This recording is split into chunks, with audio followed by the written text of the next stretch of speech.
வணக்கம். இன்றைக்கி நம்ம பார்க்க போகிற சமையல் என்னென்னு பார்த்திங்கன்னா, ரொம்ப ஈஸியாக சிம்பிளாக பண்ணக்கூடிய 4 வகையான சட்னி ரெசிபி தான் பார்க்க போகிறோம். நல்லா ஹெல்த்தியாகவும் இருக்கும். இட்லி, தோசை, ஊத்தப்பம் எல்லாத்துக்குமே அருமையாக இருக்கும். ஸோ வாங்க எப்படி செய்யலாங்கிறத பார்க்கலாம். பேன் சூடானதும் தேவையான அளவுக்கு எண்ணெய் விட்டுக்கலாம். எண்ணெய் சூடானதும் வேர்க்கடலை, வறுத்த வேர்க்கடலை, வறுக்காதது எதுனாலும் சேர்த்துக்கலாம். நான் வந்து ஒரு 2 டேபிள் ஸ்பூன் சேர்த்துருக்கேன். இதை வந்து வறுத்துக்கலாம்.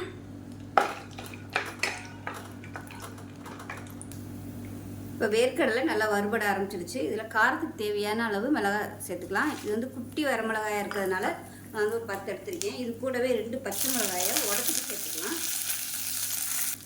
இது கூடவே ஒரு 3 பல் பூண்டு சேர்த்துக்கலாம்.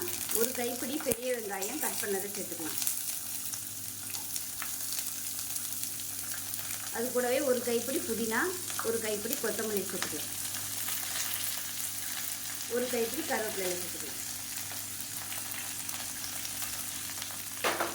ஃபஸ்ட்டு இது வந்து நல்லா வதக்கிக்கலாம். இது கூடவே சின்ன நெல்லிக்காய் சைஸுக்கு புளியை சேர்த்துக்கலாம். மீடியம் சைஸாக ஒரு தக்காளி பொடியாக கட் பண்ணதை சேர்த்துக்கலாம்.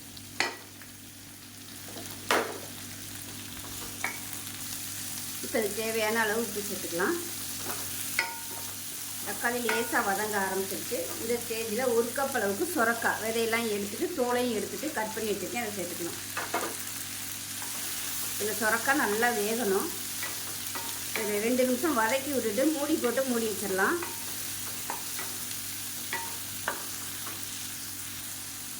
அடுப்பு ஃபுல்லாக குறைச்சி வச்சுருங்க. குறைச்சி வச்சுட்டு மூடி வச்சிடலாம். சிம்மிலே வந்து அது வேகட்டும். இப்போ எப்படி இருக்குன்னு பார்க்கலாம். சுரக்காயெல்லாம் நல்லா வெந்துருச்சு. அதே சமயம் தக்காளி நல்லா மசிஞ்சிருச்சு. இந்த ஸ்டேஜில் வந்து கேஸ் அமர்த்திடலாம்.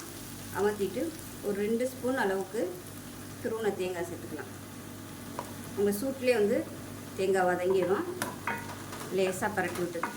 அவ்வளோதான். இது ஆறுனதுக்கப்புறம் அரைச்சிட்டு பார்க்கலாம். இப்போ சட்னி நல்லா அரைச்சிட்டு வந்தாச்சு. இது ஒரு பவுலுக்கு மாற்றிக்கலாம். இப்போ மிக்ஸி அலசிட்டு கொஞ்சமாக சேர்த்துக்கலாம்.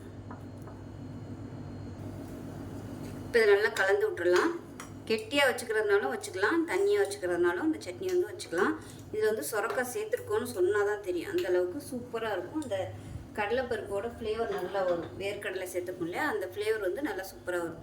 கடுகு, உளுந்து, பெருங்காயம், கருவேப்பிலை போட்டு தாளிச்சதையும் அதை சேர்த்துக்கலாம்.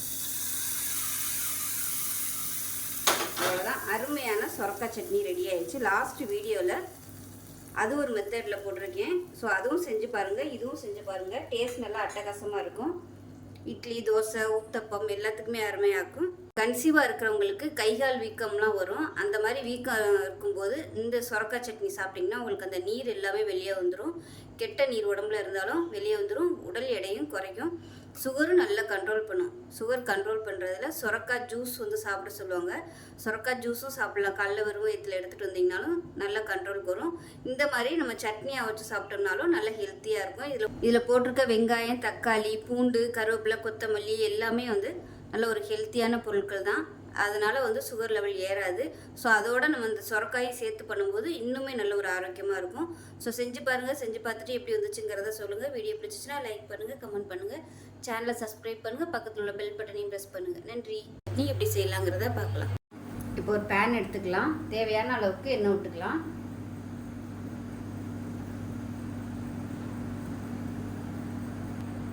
இப்போ எண்ணெய் சூடானதும் 2 டேபிள் ஸ்பூன் கடலைப்பருப்பு சேர்த்துக்கலாம். அதே போல் 2 டேபிள் ஸ்பூன் உளுந்து சேர்த்துக்கலாம்.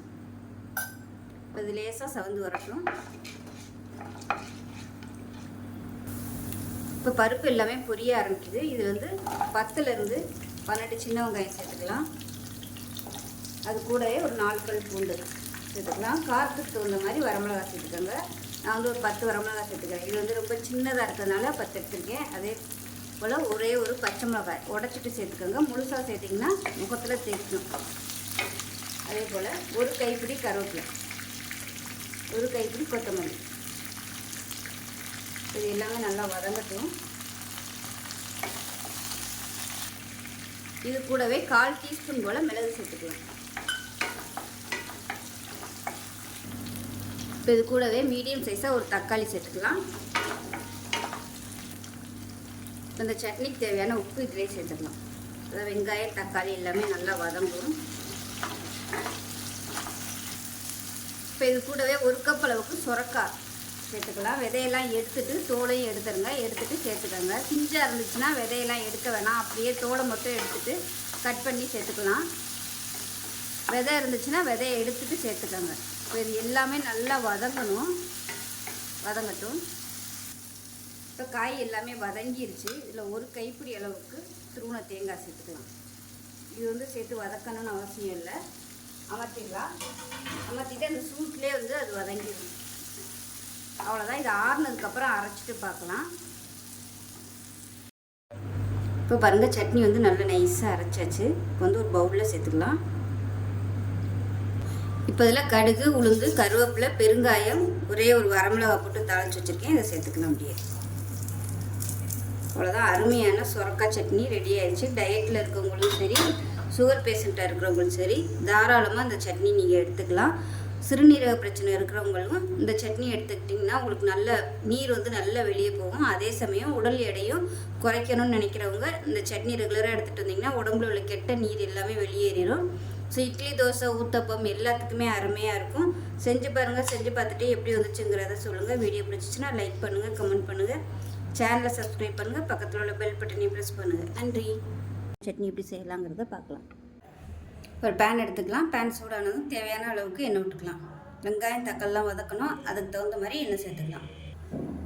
எண்ணெய் சூடானதும் 1 டேபிள் ஸ்பூன் கடலைப்பருப்பு சேர்த்துக்கலாம். அதேமாதிரி 1 டேபிள் ஸ்பூன் உளுந்து சேர்த்துக்கலாம். இது நல்லா வறுபடட்டும். இப்போ இதில் ஒரு 12 வரமிளகா சேர்த்துக்கலாம். இது எல்லாமே சின்ன சின்னதாக இருக்கிறதுனால நான் வந்து ஒரு 12 எடுத்துருக்கேன். உங்களோட காரத்துக்கு தகுந்த மாதிரி மிளகாத்தூள் வந்து சேர்த்துக்கலாம். அடுப்பு வந்து மீடியத்தில் இருக்கட்டும். கடலைப்பருப்பு, உளுந்து வந்து கருகிடும், அதனால் மீடியத்தில் வச்சுக்கோங்க. லேசாக வறுபட்டதுமே அடுத்தடுத்து சேர்த்துக்கலாம். ஒரு கொத்து கருவேப்பிலை சேர்த்துக்கலாம். அதே மாதிரி ஒரு சின்ன துண்டு இஞ்சி, ஒரு 6லேருந்து 7 பல் பூண்டு, அது கூடவே மீடியம் சைஸாக ஒரு பெரிய வெங்காயம் இந்தளவு கட் பண்ணதை சேர்த்துக்கலாம். அது கூடவே ஒரு கைப்பிடி புதினா கொத்தமல்லியும் சேர்த்துக்கலாம். இது எல்லாத்தையும் நல்லா வதக்கிக்கலாம். இது கூடவே 1/2 கப்பு வர அளவு நூக்கல் கட் பண்ணி வச்சுருக்கேன். இதையும் சேர்த்து நல்லா வதக்கிக்கலாம். இப்போ எந்த அளவுக்கு இதை வதக்குறோமோ அந்த அளவுக்கு அதோட ஸ்மெல் வந்து வராமல் இருக்கும், அதனால் நல்லா வதக்கணும். இப்போ தேவையான அளவு உப்பு சேர்த்துக்கலாம். இப்போ அடுப்பு வந்து கொஞ்சம் அதிகமாக வச்சுக்கோங்க. வச்சுக்கிட்டு இந்த வெங்காயம், நூக்கல் எல்லாமே நல்லா வதங்கணும்.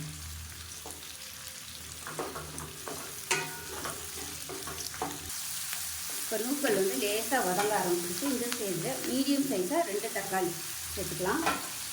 இது எல்லாமே நல்லா வதங்கணும். தக்காளி நல்லா மசிஞ்சு வரணும். தக்காளி வந்து ஆப்ஷனல் தான், விருப்பப்பட்டால் நீங்கள் சேர்த்துக்கோங்க. தக்காளி சேர்த்திங்கன்னா இன்னும் நல்லாயிருக்கும் டேஸ்ட்டு. தக்காளி சேர்க்காமையும் பண்ணலாம். இப்போ ஓரளவுக்கு எல்லாமே நல்லா வதங்கிடுச்சு. இதில் வந்து ஒரு 4 ஸ்பூன் வர அளவுக்கு துருவின தேங்காய் சேர்த்துக்கலாம். இதையும் சேர்த்து நல்லா வதக்கி விட்டுக்கலாம். வதக்கிட்டு ஆற விட்டுடலாம், அமர்த்திடலாம். இது நல்லா ஆறுனதுக்கப்புறம் நல்லா நைஸாக அரைச்சிட்டு பார்க்கலாம். இப்போ சட்னி நல்லா நைஸாக அரைச்சாச்சு. நான் வந்து நல்லா கெட்டியாகவே அரைச்சிருக்கேன். இதை நீங்கள் வந்து துவையலாக கூட நீங்கள் யூஸ் பண்ணிக்கலாம். சாதத்தில் போட்டு சாப்பிட்ற மாதிரியும் கூட நீங்கள் வச்சுக்கலாம். நான் வந்து இதில் புளி சேர்க்கலை, விருப்பப்பட்டால் நீங்கள் புளி சேர்த்துக்கலாம். மிக்சியை அலசிட்டு தண்ணி சேர்த்துக்கலாம்.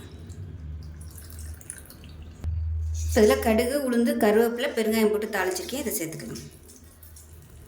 அவ்வளோதான், சூப்பரான ஒரு டயட் சட்னி ரெடி ஆயிடுச்சு. இது வந்து நீங்கள் ரெகுலராக எடுத்துகிட்டு வந்தீங்கன்னா கூட எவ்வளோ குறையாத சுகராக இருந்தாலும் இந்த சட்னி சாப்பிட்டிங்கன்னா சுகர் குறையும். இதில் வந்து நூக்கல் சேர்த்துருக்கிறதுனால சுகர் வந்து நல்ல கண்ட்ரோலுக்கு வரும். இது வந்து ஜூஸாக குடிக்க சொல்லுவாங்க. சுகர் இருக்கிறவங்க கடல வெறும் வயிற்றில் வந்து நூக்கல் ஜூஸ் சாப்பிட்டோம்னா சுகர் வந்து ஒரு வாரத்திலே 400-500 இருக்க சுகர் கூட குறையுன்னு சொல்லுவாங்க. ஆனால் ஜூஸ் வந்து சாப்பிட்டோம்னா முட்டைக்கோசு வாடை மாதிரி வரும் ஸ்மெல்லு. ஸோ அது வந்து நமக்கு வாமிட் வர மாதிரி இருக்கும். இந்த மாதிரி நீங்கள் சட்னியை செஞ்சு சாப்பிட்டிங்கன்னா உங்களுக்கு நூக்கல் சேர்த்துருக்கதே தெரியாது. பசங்களுக்கு கூட சாப்பிட்லாம். வெயிட் குறைக்கணும்னு நினைக்கிறவங்க கூட இந்த நூக்கல் வந்து இந்த சட்னியை செஞ்சு சாப்பிடுங்க. உடம்புல உள்ள கெட்ட நீர்லாம் கூட போகும். ஸோ அருமையான ஒரு ஆரோக்கியமான சட்னி. இட்லி, தோசை, ஊத்தப்பம் எல்லாத்துக்குமே நல்லாயிருக்கும். கெட்டியாக வச்சிங்கன்னா துவையலாக கூட நீங்கள் யூஸ் பண்ணிக்கலாம். விருப்பப்பட்ட அதில் புளி வச்சு அரைச்சிக்கோங்க. ஸோ அவ்வளோதான்.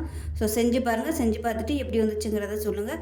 வீடியோ பிடிச்சிச்சின்னா லைக் பண்ணுங்கள், கமெண்ட் பண்ணுங்கள், சேனலை சப்ஸ்கிரைப் பண்ணுங்கள், பக்கத்தில் உள்ள பெல் பட்டனையும் ப்ரெஸ் பண்ணுங்கள். நன்றி. அதை பார்க்கலாம். ஒரு மிக்ஸி ஜார் எடுத்துக்கலாம். மீடியம் சைஸாக ஒரு பெரிய வெங்காயம் சேர்த்துக்கலாம். அதே மாதிரி மீடியம் சைஸாக ஒரு தக்காளி சேர்த்துக்கலாம். ஒரு 3 பல் பூண்டு, ஒரு கைப்பிடி அளவுக்கு கருவேப்பிலை, அதே மாதிரி ஒரு கைப்பிடி கொத்தமல்லி, காரத்துக்கு தேவையான அளவு வரமிளகா. இது வந்து சின்ன வரமிளகாய் இருக்கிறதுனால வந்து ஒரு 10 எடுத்துருக்கேன். இது கூடவே சின்ன நெல்லிக்காய் சைஸுக்கு புளி சேர்த்துக்கலாம். தேவையான அளவுக்கு கல்லுப்பு. இப்போ இதை எல்லாத்தையும் அரைச்சிட்டு வந்துடலாம். தண்ணி ஊற்ற வேணாம், தக்காளியில் உள்ள தண்ணியே போதும். இப்போ சட்னி நல்லா நைஸாக அரைச்சாச்சு. ரொம்ப வலுவலுன்னு அரைக்க வேணாம், கொஞ்சம் அப்படியே திரியாக இருந்துச்சுன்னா தான் நல்லாயிருக்கும். இப்போ சட்னி ரெடி ஆயிடுச்சு. இதுக்கு மேலே வந்து நல்லெண்ணெய் விட்டுக்கலாம்.